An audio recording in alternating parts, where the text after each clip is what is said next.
Well, here's what we know. It's hot. It's been hot. In fact, 2006 could be one of the hottest years on record. But whether this heat wave is a naturally occurring event or the result of global warming, that we don't know. It's become a hot debate in both the scientific community and the halls of Congress. But meanwhile, Oklahoma farmers are sweltering through one of the hottest and driest summers in years. Well, working cattle has become a real challenge this summer for Logan County farmer Paul Front. With little rain and little pasture left, Front is faced with feeding pricey hay. We're at 60% of normal here for the year. We're 10 inches below normal for this time. We normally expect to be dry in July and August, but this year it's been dry all the way through. Drought conditions that's forced Front to reduce his cattle herd by 80%. We're running out of forage, we're running out of water. There's not a lot you can do about the weather. The weather's going to do what it wants to do. So you just try to figure out some way of dealing with it.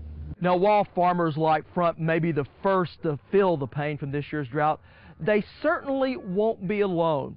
Economists tell us that droughts like this can affect the entire economy, and weather experts say we may want to get used to it. I think the scientific consensus is that global warming is real, and it's most likely human-induced. Jeff Kemple is the director of the National Severe Storms Laboratory in Norman and says while there is scientific consensus that our world is getting warmer, it's hard to say exactly what that may mean. I think it's probably too early to say exactly what's going to happen in the future in central Oklahoma, exactly what it means for storms, exactly what it means for temperatures and rainfall here. And even if this year's drought and heat wave is connected to global warming. Kevin Clazel is with the University of Oklahoma. The dilemma we face is that if this is truly a global warming from a human standpoint, and many people believe that it is, we're going to have to make some policy decisions now. But there's still so much uncertainty in the science that it's very, very difficult to go out on that limb. And while computer models show our world is warming, Clazel says it hasn't been that long since just the opposite was true. I recall back when I was doing book reports in high school in the 1970s that it was the issue of the coming of the next ice age. Cooling was the rage in the 70s. Oh my gosh, how are we going to live, on this cooler planet? But no more. According to the U.S. Center for Disease Control and Prevention, since 1999, the U.S. averages 900 heat-related deaths yearly, while in Europe, 35,000 people died from a single heat wave in 2003. And a recent poll shows the majority of Europeans blame the record temperatures on global warming, despite the lack of a definitive scientific link. But it's hard to convince Europeans of that. Temperatures across the continent this past summer have been scorching.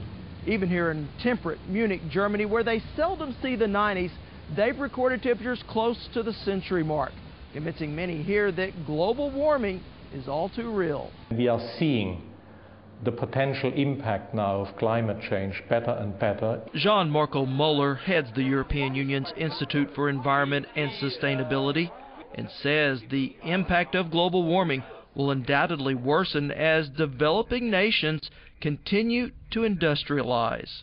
This is unavoidable that this will increase because we have a very unbalanced situation concerning energy demand and production in the world.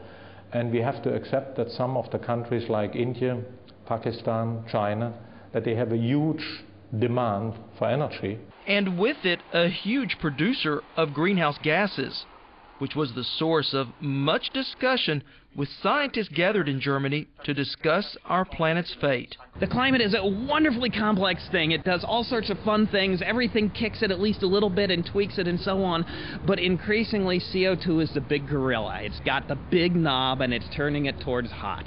Richard Alley studies long-term climate trends and told fellow scientists gathered in Munich, while our world may naturally be getting hotter on its own, man certainly isn't helping as we continue to pump out greenhouse-causing gases. If we do nothing, looking out over decades, over centuries, we're not just going to double CO2 in the atmosphere. We may quadruple it. We might even octuple it. At that point, we are largely in control of the climate. We will have a very different world. That's not just warmer, but more volatile.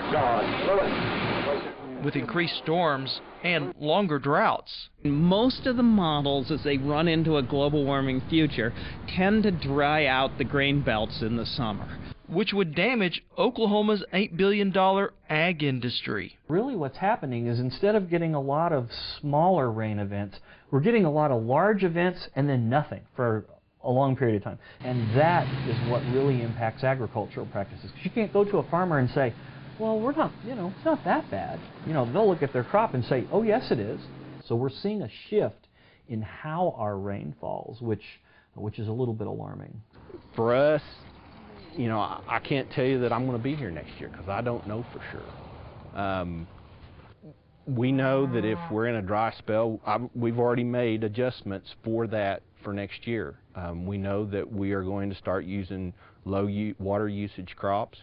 We're going to be trying to grow more during the cool part of the year so that we don't have to deal with these mass extremes of temperature. That's not to say that we'll survive this economy doing that, but that's the best bet we have at this point.